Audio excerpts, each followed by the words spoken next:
Finally نشوہ Bisma اور عاصم کا نکاح کروا دیتی ہے۔ 25 سال پرانی محبت مل جاتی ہے۔ عاصم کو سمجھ نہیں آتا کہ میں خوش ہوں یا پھر دکھی، کیونکہ جس محبت کو پانے کے لیے اس نے 25 سال انتظار کیا ہے بہرحال وہ تو اسے مل گئی، لیکن اس محبت کے انتظار میں عاصم کی جوانی کے جو 25 سال ضائع ہوئے اس کا ازالہ ناممکن ہے۔ اور خوشی کے ساتھ ساتھ عاصم کو تشویش بھی ہے کہ آخر بسمہ اتنی جلدی اتنے آرام سے مان کیسے گئی۔ بسمہ تو بسمہ، بختیار اور اس کی ماں نے اس شادی کے لیے آخر کیسے ہاں کر دی۔ عاصم کے دل میں کھٹکا ہے کہ کوئی نہ کوئی بات تو ایسی ضرور ہے جو ابھی تک اس سے چھپی ہوئی ہے، لیکن وہ اس کا پتہ چلا کے رہے گا۔ جبکہ دوسری طرف بختیار ہے جو پہلے تو اس شادی کے سخت خلاف تھا، لیکن نشوہ کے سامنے جب یہ شرط رکھتا ہے کہ تمہیں اور تمہاری ماں کو بہزاد کی پراپرٹی ہمارے نام کرنی ہوگی اور اس جائیداد میں تم لوگوں کا جتنا بھی حصہ بنتا ہے اسے دستبردار ہونا پڑے گا، تو اسی صورت میں تمہاری ماں کو عاصم کے ساتھ نکاح کی اجازت دے سکتا ہوں۔ تو نشوہ اپنے تایا کی یہ شرط مان لیتی ہے، کیونکہ نشوہ کو پورا یقین ہے کہ جو اس کی قسمت کا ہے وہ اسے مل کے رہے گا،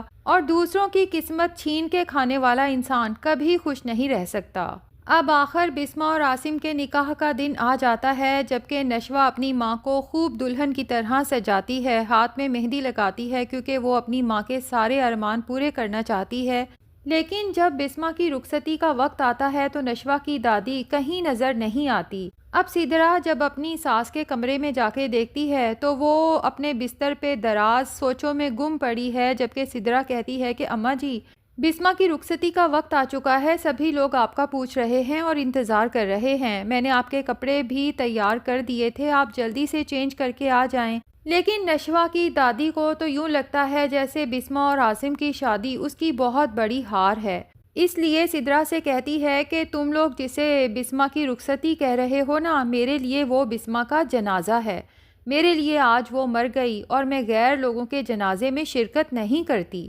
سدرا کو تو اپنی ساس پہ انتہائی افسوس ہوتا ہے کہ ساری زندگی بسمہ نے ان کی خدمت کی، پوری جوانی اس گھر میں برباد کر دی، جبکہ اس کی زندگی برباد کرنے کی اصل وجہ بھی یہی عورت ہے جسے پتا تھا کہ اس کا بیٹا بہزاد نہ صرف جسمانی طور پہ بلکہ ذہنی طور پہ بھی ایک بیمار شخص ہے، اور ڈاکٹرز نے بتا دیا تھا کہ اس کے پاس زیادہ زندگی نہیں ہے، پھر بھی اس نے بسمہ کی شادی زبردستی اپنے بیٹے بہزاد سے کر دی، صرف اس خود غرضی میں کہ بہزاد کے جانے کے بعد اس کی کوئی نشانی تو ہمارے پاس ہو۔ اور یہ عورت جو صوم و صلات کی پابند ہے، ہر وقت تسبیح ہاتھ میں ہوتی ہے، اللہ کا ذکر کرتی ہے، لوگوں کو اسلام کے درس دیتی ہے، کیا اسے اتنے سالوں سے یہ احساس نہیں تھا کہ اسلام میں بھی بیوہ کی شادی جلد کر دینے کا کہا گیا ہے؟ بہرحال اب چونکہ رخصتی کا وقت قریب ہے، اس لیے سدرا اپنی ساس کو ایسے ہی چھوڑ کے واپس بسمہ کے پاس جاتی ہے۔ بسمہ جب دیکھتی ہے کہ اس کی ساس رخصتی پہ بھی نہیں آئی تو اسے اندر ہی اندر گلٹ کا احساس ہوتا ہے کہ میرے اس نکاح کی وجہ سے ان کا دل دکھا ہے، لیکن سدرا بسمہ کو سمجھاتی ہے کہ زندگی اگر تمہیں آگے بڑھنے کا اور خوش رہنے کا چانس دے رہی ہے تو میرا مشورہ یہی ہے کہ پیچھے مڑ کے کبھی مت دیکھنا، کسی کا دل دکھتا ہے تو دکھتا رہے۔ اب یوں بسمہ عاصم کے ساتھ رخصت ہو کے عاصم کے گھر چلی جاتی ہے، اور نشوہ کو یوں لگتا ہے اس کے جانے کے بعد جیسے سارا گھر بالکل خالی ہو گیا ہو، کمرے میں اس کا دل ہی نہیں لگتا، کیونکہ ماں کے بغیر تو اسے کمرہ بھی ویران نظر آتا ہے۔ ایک طرف وہ خوش ہے کہ میری ماں کی زندگی میں خوشیاں آ چکی ہیں، جبکہ دوسری طرف وہ سوچتی ہے کہ میں اپنی ماں کے بغیر اکیلی اب یہ زندگی کیسے گزاروں گی۔ اب کمرے میں اسے گھٹن کا احساس ہوتا ہے تو اٹھ کے ٹیرس پہ آ جاتی ہے اور اپنی ہی سوچوں میں گم ہوتی ہے کہ برہان کی نظر نشوہ پہ پڑتی ہے تو وہ بھی اسے ملنے اسی کے ٹیرس پہ پہنچ جاتا ہے۔ برہان کو بھی نشوہ کی کافی فکر ہے اور وہ تو یہی چاہتا ہے کہ نشوہ بھی اب ہمارے ساتھ ہمارے گھر میں چل کے رہے، کیونکہ جب سے اسے یہ پتا چلا ہے کہ بختیار تایا عمار کے ساتھ نشوہ کی شادی کروانا چاہتے ہیں تو برہان سے یہ بات بالکل بھی برداشت نہیں ہو رہی، اور نشوہ کی آنکھوں میں آنسو بھی برہان سے برداشت نہیں ہوتے، تو اسے کہتا ہے کہ جس نشوہ کو میں جانتا ہوں اس کی ڈکشنری میں تو مایوسی اور رونا ایسا کوئی ورڈ ہے ہی نہیں، تو یہ نشوہ کون سی ہے جو آج روتی ہوئی دکھائی دے رہی ہے؟ نشوہ برہان سے کہتی ہے کہ بس آپ میری امی کا خیال رکھنا، اسے خوش رکھنا، میری آنکھوں میں کبھی آنسو نہیں آئیں گے۔ اب بسمہ کو بھی یہی فکر ہے کہ کہیں بختیار بھائی نشوہ کو عمار کے ساتھ نکاح کے لیے مجبور نہ کریں، تو نشوہ اپنی ماں کو رخصتی کے وقت کہتی ہے کہ اس کی آپ فکر ہی نہ کریں، کیونکہ عمار بھی مجھ سے شادی نہیں کرنا چاہتا اور اس نے مجھ سے وعدہ کیا ہے کہ وقت آنے پہ وہ میرا ساتھ دے گا، جبکہ اسے خبر ہی نہیں کہ بختیار تایا تو اپنے بیٹے عمار کو سمجھا چکے ہیں، اسے احساس دلاتے ہیں کہ تمہاری کم عقلی کی وجہ سے تم کس قدر پیچھے رہ گئے ہو، ایک لوزر انسان بن چکے ہو، جبکہ نشوہ جو تم سے عمر میں بھی چھوٹی ہے اپنی عقل مندی کی وجہ سے آج کہاں سے کہاں پہنچ چکی ہے۔ اور پھر عمار کو ایک طرف لالچ دیتے ہیں اور دوسری طرف ایموشنلی بلیک میل کرتے ہیں، اسے یاد دلاتے ہیں کہ ماہین کیس کے سلسلے میں عمار کو عمر قید ہو سکتی تھی، لیکن بختیار نے اپنی سورسز لڑا کے اس کیس کو ہی بند کروا دیا ہے۔ اور پھر عمار سے کہتے ہیں کہ تمہیں زندگی میں یہی سب کچھ چاہیے نا، برانڈڈ کپڑے، جوتے اور عیاشی کی زندگی، اگر تم نشوہ سے شادی کر لیتے ہو تو میں تم سے وعدہ کرتا ہوں کہ میں تمہیں اس سب سے 10 گنا زیادہ دینے کو تیار ہوں، جبکہ دوسری طرف اگر تم نشوہ سے شادی نہیں کرتے تو ایک بات کان کھول کے سن لو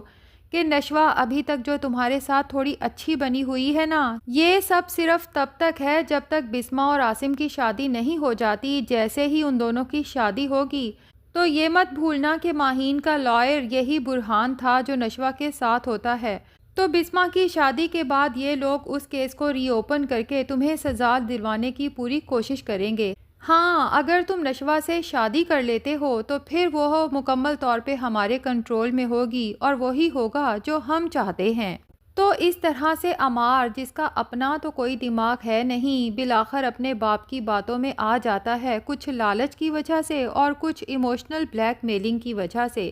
اور پھر جب نشوہ اور برہان کو ایک دوسرے سے بات کرتے ہوئے ہنستے ہوئے دیکھتا ہے تو عمار کو اندر ہی اندر جلن اور حسد کا احساس ہوتا ہے۔ اسے نشوہ سے محبت تو خیر کبھی بھی نہیں تھی، لیکن پھر بھی وہ یہ سوچتا ہے کہ میری کزن ہوتے ہوئے، میرے ساتھ رہتے ہوئے اس نے آج تک مجھ سے تو کبھی اس طرح سے ہنس کے اور محبت سے بات نہیں کی۔ دوسری طرف بسمہ کا عاصم کے گھر میں وارم ویلکم ہوتا ہے، عاصم اسے اپنے کمرے میں لے کے جاتا ہے، منہ دکھائی میں بہت ہی خوبصورت اپنی ماں کے کنگن اسے پہناتا ہے۔ بسمہ کو تو یوں محسوس ہوتا ہے جیسے اس نے جینا ہی آج سے شروع کیا ہے۔ تو ناظرین، اب دیکھنا یہ ہے کہ بختیار جب نشوہ سے عمار کے ساتھ نکاح کی بات کرے گا تو کیا نشوہ صاف انکار کر دے گی، یا پھر یہ بھی ممکن ہے کہ بختیار نے بسمہ اور عاصم کی شرط میں یہ بھی رکھا ہو